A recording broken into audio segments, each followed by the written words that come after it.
E aí pessoal, tudo bom com vocês? Bem, hoje a gente vai mostrar a propriedade da convergência uniforme perante a derivada. A gente viu que se uma sequência de funções contínuas converge uniformemente para f, então a f também é contínua, ou seja, a propriedade de continuidade é transferida.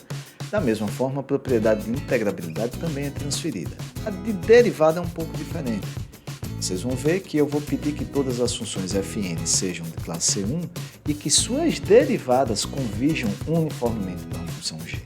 Então, para mais detalhes, bora para o vídeo.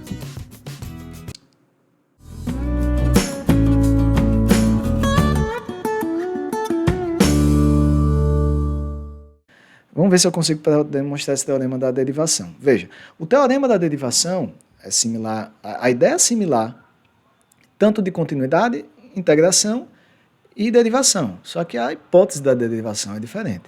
Veja, a hipótese da continuidade é se a fn for contínua e converge uniformemente para f, a f é contínua. De integração, se fn é integrável e converge uniformemente para f, então a f é integrável e ainda vale que o limite da integral é a integral do limite. Na derivação não é assim. Então, veja, suponha que as fn são todas de classe C1, que a de classe C1 tem uma derivada e a derivada é contínua. E suponha que para algum c, fn de c, que é uma sequência numérica, porque o c está parado, isso é uma sequência numérica, converge. E suponha que as derivadas f' de n são todas contínuas porque fn é C1. Então, tem derivada e a derivada é contínua. Então, suponha que a f' de n convergem uniformemente. Veja, eu não estou pedindo. Por que está diferente? Porque não é assim. Fn converge uniformemente para f, fn derivável, então f é derivável. Não está assim. F'N converge uniformemente para uma função g. E num ponto, você garante que a fn converge em pelo menos um ponto para uma f de c. Vai convergir, tá? Converge para um t. Esse t vai ser a f de c. Se isso acontecer, lembrando que eu estou pedindo por hipótese que todas as fn sejam de classe C1, então, se isso acontecer, se as derivadas convergem uniformemente para g, então a sequência converge, então a sequência converge também uniformemente para uma função f, que é de classe C1 e cuja derivada é a g, que está aqui. Certo? Então, em resumo, eu espero que não tenha enrolado muito, porque eu fico tentando explicar cada hipótese. Mas em resumo é o seguinte, se as derivadas convergem uniformemente e todas as funções são de classe C1 e em nenhum ponto elas convergem, mas se a derivada converge uniformemente, então o limite da derivada é o limite das derivadas é a derivada do limite. Beleza? Se as derivadas convergem uniformemente, então o limite da derivada é a derivada do limite. Veja que a hipótese é bem diferente tanto da de continuidade quanto da de integrabilidade. Beleza? A gente vai usar aqui tanto o teorema fundamental do cálculo, e por isso que a gente está pedindo elas de classe C1, vocês vão entender já já, quanto o teorema da integração, beleza? Vamos lá. Ó, primeira coisa, pessoal, como essa função, eu estou considerando que as f' são contínuas, porque todas as f'N são contínuas. Por quê? Eu estou considerando que todas as fn são C1, então as derivadas existem e são contínuas. Então, eu posso aplicar o teorema fundamental do cálculo nessa função. O que é que diz o teorema fundamental do cálculo?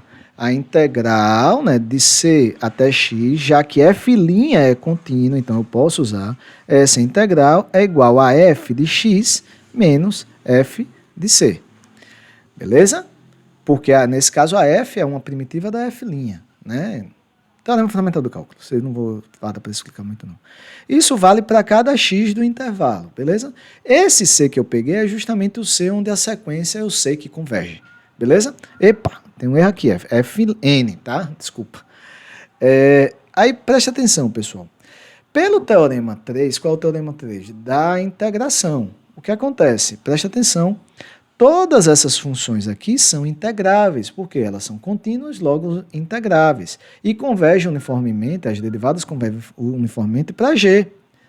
Então, sim, pelo teorema 3, o limite dessas integrais, o limite dessas integrais é a integral de quem? Do limite. Mais uma vez, por quê?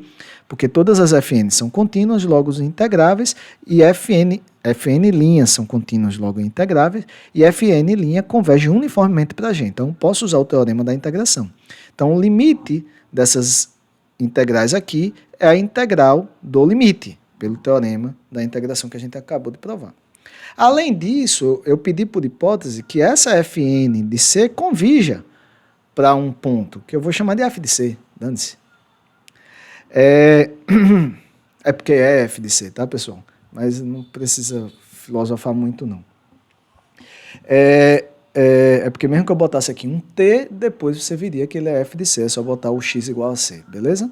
E aí o T, se você botasse depois, né, no final, o x igual a C, isso aqui vai dar zero no final, e esse daqui seria o próprio f de C. Então, por hipótese, a fn de C converge, né, para um f de C, beleza? Ok, a f nem está definida ainda, por isso que eu estou chamando de f de C. Ponto, mas vamos seguir. Então, presta atenção, olha para cá. Essa parada aqui converge para cada x, depois eu vou provar que essa convergência é uniforme. Mas para cada x parado, esse negócio aqui converge para esse.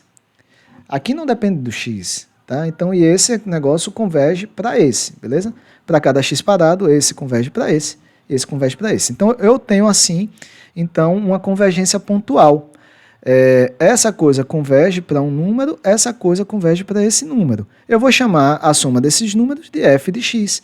Então, fn de x, olha para cá, pessoal, fn de x converge pontualmente para essa função aqui, pontualmente. Eu vou chamar ela de f de x.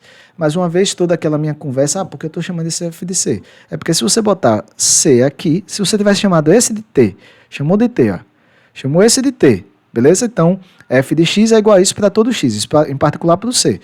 Então, f de c, a essa integral do lado de cá, zero, e o tzão que você chamou é justamente esse cara. Então, por isso, não precisava estar dando tantos detalhes. Presta atenção. Então, eu provei que a fn converge pontualmente para essa f de x. Pontualmente. Agora, eu tenho que provar que essa convergência é uniforme. Deixa eu beber uma água. Então, vamos lá, pessoal. Agora, a gente vai provar duas coisas. Primeiro, que a f é de classe C1. Eu já provei o quê? Que a fn converge pontualmente para essa f. Vou até escrever aqui f de x para ficar mais claro. Para essa f. Eu tenho que provar que essa f é de classe C1 e tenho que provar que a convergência de fn para essa f é uniforme. Eu tenho que provar essas duas coisas porque eu só tenho que essa convergência é pontual até agora. Para provar que é de classe C1 é fácil, porque preste atenção. Essas fn', elas são todas contínuas, porque a fn é de classe C1. Então, isso significa que essas derivadas são contínuas. E essas derivadas convergem uniformemente para G. Logo, pelo teorema 1, se essas funções contínuas convergem uniformemente para essa função, então o que é que eu concluo? Essa função é contínua. Se essa função é contínua, quando eu olho para essa expressão aqui, isso aqui é uma constante, tá, pessoal? Quando eu olho para essa expressão, eu posso aplicar o teorema fundamental do cálculo aqui. E a derivada dessa coisa dá justamente o quê? A G. Então, já que essa é contínua, eu posso usar o teorema fundamental do cálculo e eu consigo concluir o quê? Que a f' de x é justamente a g de x. Pelo teorema fundamental do cálculo, f' de x é igual a g de x. Só posso usar o teorema fundamental do cálculo porque eu sei que essa função é contínua. Tá? Eu sei que essa função é contínua porque todas as f'n são contínuas e convergem uniformemente para g. Veja que eu estou usando todas as hipóteses, tá? Por fim, falta provar que a fn converge uniformemente para f. Então, eu já sei o quê? Já sei que converge pontualmente e eu já sei que a f é de classe C1. Falta provar que essa convergência é uniforme, ok? E aí, o que acontece, tá, pessoal? Veja, eu tenho que provar que a convergência é uniforme. Então, vou dar primeiro a ideia, depois... Não é bem a ideia. A minha escrita já está meio que dizendo, olha, vamos fazer isso aqui por causa disso, tá? Quando eu pego aqui fn de x menos f de x em módulo, obviamente, isso aqui é menor ou igual. Presta atenção só para a gente lembrar aqui, olha. Presta atenção. Fn de x é isso, a f de x, vou diminuir o zoom, tá? Fn de x é isso, a f de x é isso. Quando eu subtraio Fn de x menos f de x, vai ficar Fn de c menos f de c, mais a integral de c até x, né, de Fn' menos g de t, beleza? Então, olha, o que eu estou dizendo é, o módulo de Fn de x menos f de x é menor, porque aí já está menor ou igual porque eu quebrei os módulos e o módulo da integral e entrou para dentro, beleza? Entrou para dentro. Para fora é difícil, né? Mas vocês entenderam aqui. Então, o módulo de f de x, Fn de x menos f de x é menor ou igual que o módulo de Fn de c, o c está parado, mais... Problema técnico de novo aqui. Eita, bexiga, descarregou. Vai sem câmera mesmo. Tá. Vai sem câmera mesmo, desculpa aí. Então, fica menor ou igual que esse, mais a integral desse, beleza? E aí presta atenção, pessoal. Como aqui é uma sequência numérica, tá de boa. O que eu quero provar é, assim, o que eu tenho que provar é que, dado um epsilon positivo, existe um n0 onde isso aqui é menor do que epsilon para todo x. Como esse não depende de x, está de boa, não tem tranquilidade. O que depende de x é esse de cá. Mas preste atenção, essa convergência aqui é uniforme. Eita, aqui é f de... Oh, meu Deus do céu, aqui é t. É t. Aqui era só para ver se vocês estavam ligados. Aqui é t. Então, como essa convergência aqui é uniforme, eu posso pedir que... Eu tenho por garantia que existe um n0, tal que, para n maior do que n0, essa diferença aqui é menor do que epsilon sobre 2b menos a. Por que b menos a? Porque aí vai ficar a integral dessa constante, só que aqui eu vou botar até b menos a, e aí vai multiplicar por b menos a. E por que sobre 2? Porque eu vou pedir que existe um n0 também, onde essa diferença é menor do que epsilon sobre 2. Então vai ter um epsilon sobre 2 aqui e outro epsilon sobre 2 aqui. Lembrando que aqui eu vou ter que multiplicar pelo comprimento do intervalo, beleza? Nada demais. Então, mais uma vez, como essa convergência aqui é uniforme, dado o epsilon positivo, eu consigo um n0, onde essa diferença aqui é menor do que epsilon sobre 2b menos a para todo x em b menos a. E esse mesmo n0 eu posso pedir que essa diferença seja menor do que epsilon sobre 2, lembrando que nesse caso não depende do x, tá? Até porque existiria um n0 para esse, um n1 para esse, pega o maior dos dois. Pronto, esse é um n0. Pronto, então para n maior do que n0, essa diferença, então, é menor ou igual, a gente já tinha feito aqui em cima, né? Essa diferença é menor ou igual do que esse mais esse, só que esse daqui é menor do que epsilon, e esse daqui vai se tornar, esse daqui de dentro é menor do que epsilon sobre 2b menos a. A integral disso, isso aqui é constante, né? A integral disso é justamente epsilon sobre 2. Então, essa diferença é menor do que epsilon para o quê? Para todo x em AB, isso que eu fiz vale para todo x em AB. Logo, essa convergência de Fn até F é uniforme. Então, se Fn' converge uniformemente para G, então F converge uniformemente, Fn converge uniformemente para F, uma F que é de classe C1 e cuja derivada é igual a G, tá? As hipóteses são claras, todas as funções são de classe C1 e pelo menos num ponto as Fn mesmo convergem, beleza? Então, pessoal, vamos fazer esse exemplo aqui que é do livro Ellen, é rapidinho. Veja o que acontece. Essa não vou dar tanto detalhe, tá? Considera a função de R em R, onde Fn de x é igual a seno de n x sobre n. Essa sequência de funções converge uniformemente para o zero. Isso porque o seno está limitado entre menos 1 e 1, beleza? E isso aqui está indo para mais infinito. Então, independente do x e independente do n, isso aqui está limitado entre menos 1 e 1. Então, justamente, é independente do x. Então, você consegue facilmente provar que isso aqui vai para zero uniformemente, ou seja, só precisa do x suficientemente grande, beleza?